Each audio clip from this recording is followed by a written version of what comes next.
वीज़े की कितनी प्राइस है। वीज़ा ख़रीदना है आपने, यानी आप 5 लाख का वीज़ा, आजकल जापान ओपन हो रहा है और जापान की तरफ काफ़ी सारे लोगों का। अस्सलाम वालेकुम। वालेकुम अस्सलाम। ताकि उनका जो वीज़ा लगने के चांसेस हैं ना वो ज़्यादा हों। अच्छा, बहुत सारे लोग आजकल जो आ रहे हैं ना, वो आ रहे हैं कनाडा के लिए। अच्छा। और कनाडा के अलावा जो आजकल यूएसए में T20 वर्ल्ड कप जो है आने वाला है महीने डेढ़ महीने बाद, जी, जी। उसके लिए बहुत सारे लोग जो हैं वो आ रहे हैं। इसके अलावा यूरोप वाली साइड पे स्पेन की तरफ काफ़ी रुझान है लोगों का, फ्रांस की तरफ काफ़ी रुझान है लोगों का। आजकल जापान ओपन हो रहा है और जापान की तरफ काफ़ी सारे लोगों का रुझान है। तो ये वो ममालिक हैं जिनके वीज़ाज़ भी मिलते हैं लोगों को। बहुत ज़्यादा तादाद पाकिस्तानियों की वहाँ पे जो है वो as a tourist, as a visitor जो है वो जाती है, और अब भी जो है वो इन्हीं कंट्रीज़ को जो है वो प्रेफ़र किया जाता है। अच्छा, इनमें से आप कौन से ऐसे मुल्क हैं जिनको आप हमारे व्यूवर्स को ये मशवरा देंगे कि अगर आप अप्लाई करना चाहते हो तो इन कंट्रीज़ में अप्लाई करें? देखिए, अगर तो आपकी प्रोफ़ाइल अच्छी है, आप जो है वो अच्छी बैंक स्टेटमेंट रखते हैं, आपके पास सोर्स ऑफ इनकम है, बिज़नेस करते हैं या जॉब करते हैं, तो फिर तो आपको इन्हीं कंट्रीज़ के वीज़े अप्लाई करना चाहिए। आप यूरोप में जाना चाहते हैं, तो स्पेन है, इटली है, फ्रांस है, ऑस्ट्रिया है, नीदरलैंड्स है, ये वो कंट्रीज़ हैं जो कि वीज़ाज़ देते हैं पाकिस्तानीज़ को। इसके अलावा अगर आप इससे अच्छी कंट्रीज़ में जाना चाहते हैं, यूके के बहुत ज़्यादा वीज़ाज़ इश्यू होते हैं।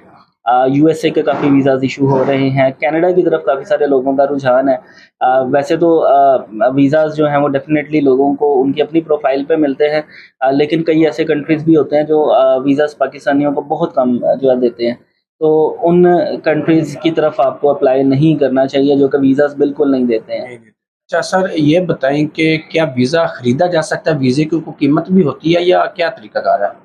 नॉर्मली जो लोग हैं ना वो देखते हैं कि वीज़ा ख़रीदा नहीं जा सकता।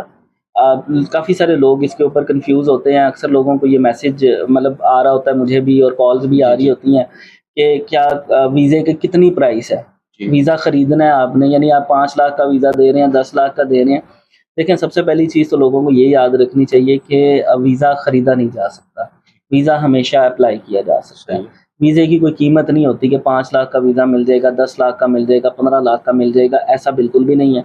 आपने जब भी अप्लाई करना है तो एम्बेसी की जो तमाम तर रिक्वायरमेंट्स हैं, जी, जी। उसको पूरा करना है। आपने किस तरह से अपॉइंटमेंट लेनी है, किस तरह से डॉक्यूमेंट्स रेडी करने हैं, कौन-कौन से डॉक्यूमेंट रेडी करने हैं, और जाके जो है आपने वीज़ा अप्लाई करना है। तो ये एक प्रॉपर तरीक़ाकार होता है, प्रॉपर कंसल्टेंसी होती है इसके अंदर। तो आप कभी भी वीज़ा खरीद नहीं सकते, सिर्फ़ अपने डॉक्यूमेंट्स पे अप्लाई कर सकते हैं, और एम्बेसी ही मजाज़ है वीज़ा देने की और वीज़ा रिफ्यूज़ करने की। ठीक हो गया। अच्छा सर, एक अहम सवाल है, वो ये है कि काफ़ी लोग फेक एजेंटों के हत्थे चढ़ जाते हैं जो डन बेस वाले होते हैं। जैसे अभी आपने बात की है, लोग आपसे पूछते हैं जी बताएँ वीज़ा कितने का है, 5 का है, 10 का है, कितने लाख का है। अब उन जो फेक एक तो कंसल्टेंट है, उनको छोड़ के जो दूसरे डन बेस वाले एजेंट हैं, उनके बारे में थोड़ी सी रहनुमाई फरमा दें।